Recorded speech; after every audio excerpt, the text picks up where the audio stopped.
we're diving into a conviction that sits right at the intersection of, well, decades of history, fierce political grievance, and some really sophisticated international maneuvering. This is a deep dive into Nnamdi Kanu, the leader of the Nigerian Biafran separatist movement, and the recent, very definitive legal decision against him. Yeah, the sources you shared are, they're like a detailed roadmap. They focus heavily on the immediate legal fallout of this ruling. Right. But they also trace the history of his group, the Indigenous People of Biafra, or IPOB, and clarify how this complex, very local conflict has just generated massive political fallout on the global stage. So our goal is to synthesize all this material, try to cut through some of the political noise, and really clarify the issues driving these secessionist movements in Nigeria's southeast. And we should probably get straight to the core of it. Let's do it. The breaking news here is that Kanu, who was also a British citizen, was convicted on terrorism-related charges by a Nigerian court. I mean, this is a major, major ruling for the Nigerian state. It absolutely is. It's a landmark conviction. And the language the judge used was, it was severe. How so? Well, Judge James Omotosho, he stated explicitly that the prosecution proved that Kanu used the IPOB apparatus to incite a pretty widespread campaign of attacks. Attacks on who? On security officials and on civilians all across the southeast region. And the judge's ruling, I think, summarized the state's whole position perfectly. He concluded that Kanu's threats and incitement were, and I'm quoting here, nothing but terrorist acts. Wow. Yeah. So that sets a really dramatic stage because the legal proceedings themselves were just filled with defiance. And that's where you get the first real insight, the level of dramatic challenge Kanu presented to the authority of the Nigerian legal system. Exactly. I mean, the courtroom drama around the 58-year-old Kanu has been extensive. He took the kind of astonishing step of dismissing his entire legal team. And just decided to represent himself. He represented himself. And that decision immediately just escalated everything. He was actually ejected from the court during proceedings for what they officially called unruly behavior. And the real fireworks started when the judgment was delivered. Oh, his reaction was instantaneous, just fiercely dismissive. He didn't mince words, did he? I read he called the ruling complete rubbish right there in court. He did. But more than that, he challenged the judge directly on the spot. He was demanding to know the legal basis, asking, which law states that you can charge me on an unwritten law? Show me. Wow. That one quote, just it perfectly encapsulates his belief that the entire process against him is illegitimate. And this conviction, it's really just the latest chapter in a very long legal saga that sort of defines his relationship with the Nigerian state. That history is so crucial for context. Kanu was first taken into state custody way back in October 2015. And at that time, he was facing some serious charges, right? A whole battery of them, yeah, including treasonable felony. Treasonable felony. I mean, that's one of the most serious charges a state can level against anyone, basically trying to overthrow the government. So what happened after that? He was granted bail about 18 months later, but then he just disappeared. Vanished. Right.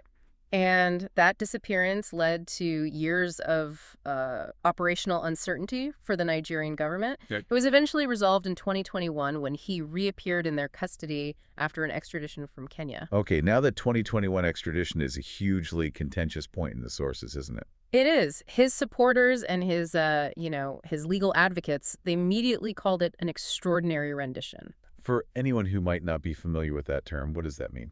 It refers to a government-sponsored, often secret transfer of a person from one country to another without any legal process. It often violates international law, extradition treaties, that kind of thing. So the perception that he was unlawfully seized, Yeah. that must have just added huge fuel to the fire. Oh, absolutely. It framed him immediately as a political prisoner, not a common criminal. And the Nigerian state clearly wasn't treating him lightly either. Not at all.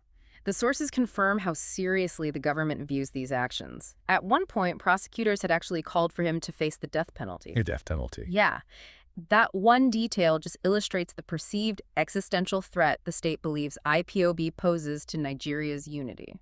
So we have this really intense, modern, legal and political conflict, but you just can't understand IPOB's power or the depth of support for Kanu without digging into the history. You have to. We have to look at the long shadow cast by Biafra itself. Absolutely. To get the present conflict, we have to rewind to 1970. That year marked the end of Nigeria's brutal 18-month civil war. And that was the moment the short-lived Republic of Biafra was reintegrated back into Nigeria. Exactly. That nation of Biafra was mostly the old eastern region, which today is Nigeria's southeast. And the movements that came later, like IPOB, they didn't just spring up out of nowhere. They're rooted in a really specific set of grievances. Precisely. These groups are protesting what they consistently describe as the political and economic marginalization of the region ever since the Civil War. And this isn't just historical rhetoric. No, it's about policy, resource allocation. Things they argue have systematically disadvantaged the Southeast for decades. Can we zoom in on that a bit? What forms did that marginalization take after 1970 that are still driving this conflict? Sure. After the war, the Nigerian federal government had a series of policies that were seen as punitive, as exclusionary in the old Biafran territory. Like what? Well, the way new states were created, which kind of diluted the political power of the Igbo people in the region, and critically, the allocation of national resources and big infrastructure projects. So an area that was once economically pretty strong felt it was being deliberately sidelined in the new federal structure. That is the core grievance. The sources point out that key economic development, infrastructure funding, it often just bypassed the Southeast. Which would cement that feeling of being neglected. Or, as they describe it, being treated as a defeated region, not an integral part of the nation. This perception of deep-seated neglect is, well, it's the oxygen that feeds the whole IPOB movement. And one of the surprising details is how these movements sustain themselves, funding operational structures, especially when they're up against a massive federal government. This is where their sophistication comes in. They are very adept at rallying the Nigerian diaspora people living in Europe, the U.S., everywhere, to donate substantial funds to the agitation. And this funding isn't just for protest signs and rallies, is it? No. According to the sources, this financing goes towards significant operational capabilities. Meaning what? Weapons? It includes acquiring weapons and organizing and training militia groups deep within the region's forests. It transforms the movement from purely political protest into an armed insurgency. And when you look at all these post-Biafra groups, IPOB, led by Kanu, it's undoubtedly the most consequential. Oh, without a doubt. For years, IPOB's main campaign tool was Nnamdi Kanu's powerful, often fiery oratory.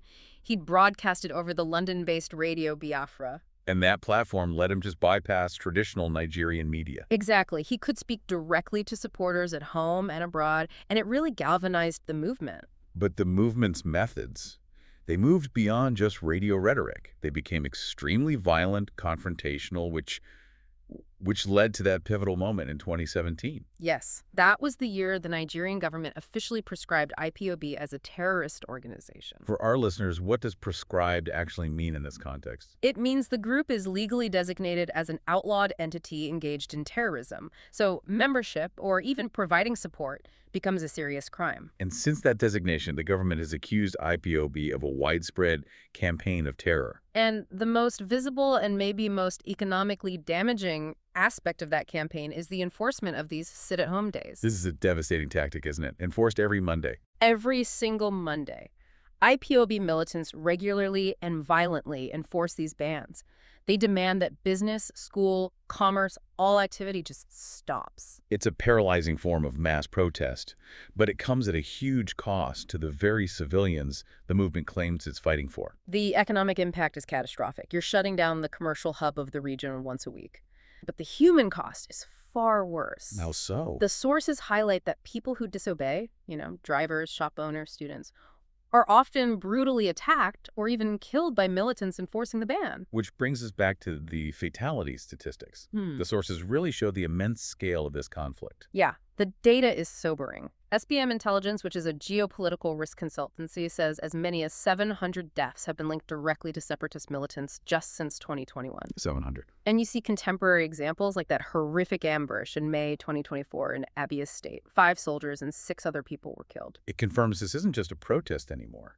It's an active, internal armed conflict. It is, but we have to ensure balance here. The sources are very clear there's a dual complexity. Okay. Military personnel, in confronting the militants, have also been implicated in multiple cases of human rights abuses. The violence is circular, extremely hard to contain, with abuses on both sides. Let's shift now to what I think is the real nugget of knowledge here. Yeah. how this local violent conflict has reached the highest levels of international politics. This is the strategic insight. This is where IPOB elevates beyond a standard insurgency. Totally. Kanu and IPOB understood early on that international visibility and political pressure from outside Nigeria were key to their goals.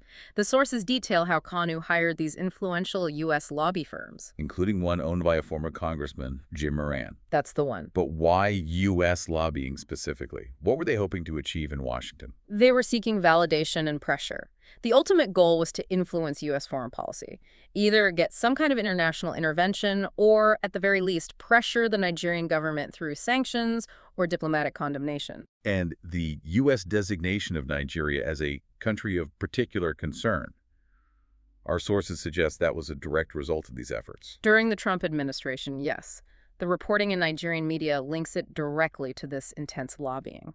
And we have to be impartial about the nature of the claims they used to drive this pressure. Absolutely. The strategy focused on reframing the separatist movement's goals.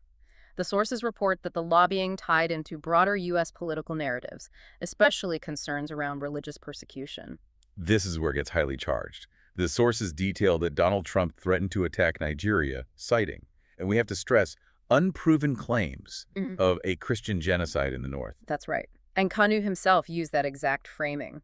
Just ahead of the final verdict, he wrote directly to Trump. He claimed a Judeo-Christian genocide was underway in the southeast. So the strategic genius here isn't just hiring a lobbyist. It's providing a narrative, even an unproven one, that resonates with a powerful foreign political audience. Precisely. Framing a political and economic separatist conflict as a religious war. Yes. It's a highly sophisticated attempt to translate local grievances into high-stakes international political currency. You make it about religion instead of resource allocation, and you change who's willing to listen and intervene. And this international focus even created internal rivalries, because while Kanu was in custody, his movement started to fracture. Yes, the complexity deepens with the emergence of the Biafran government in exile, or BGIE. It just shows the fragmentation that happens when a charismatic leader is imprisoned. And there's a fascinating parallel legal case that developed completely outside of Nigeria involving this splinter group. We do. The BGIE's self-declared prime minister, a man named Simon Ekpa, was operating mostly from Finland. From Finland. Yes. And in a landmark case that really reinforces the global nature of this, Ekpa was sentenced to 6 years on terrorism-related charges by a Finnish court just this past September. That is such a critical detail. It means even the leadership operating safely in the diaspora, far from Nigeria, is now facing legal scrutiny and terrorism convictions in Western countries. It tells you how seriously these foreign governments are now treating the actions and the funding coming from the Biafran movement. So if we look back at everything we've unpacked, the central tension seems so stark. You have this highly charismatic leader, Nnamdi Kanu, convicted of terrorism by the state he wants to leave. And his movement is rooted in legitimate, profound historical grievances over marginalization that go all the way back to the Civil War. But the movement's methods have this jarring duality.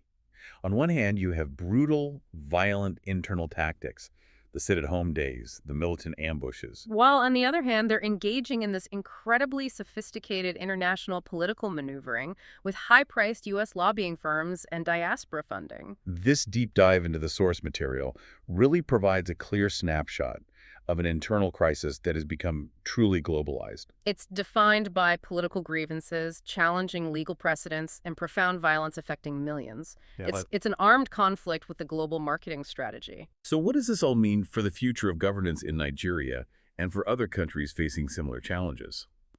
We're left with a fundamental question for you to consider. How does a democratic state effectively distinguish between legitimate protest based on historical marginalization and armed terrorist action, especially when faced with groups that are simultaneously using violence to cripple local governance and highly sophisticated, well-funded international lobbying firms to achieve their goals? That critical balance is where the future of this complex conflict lies.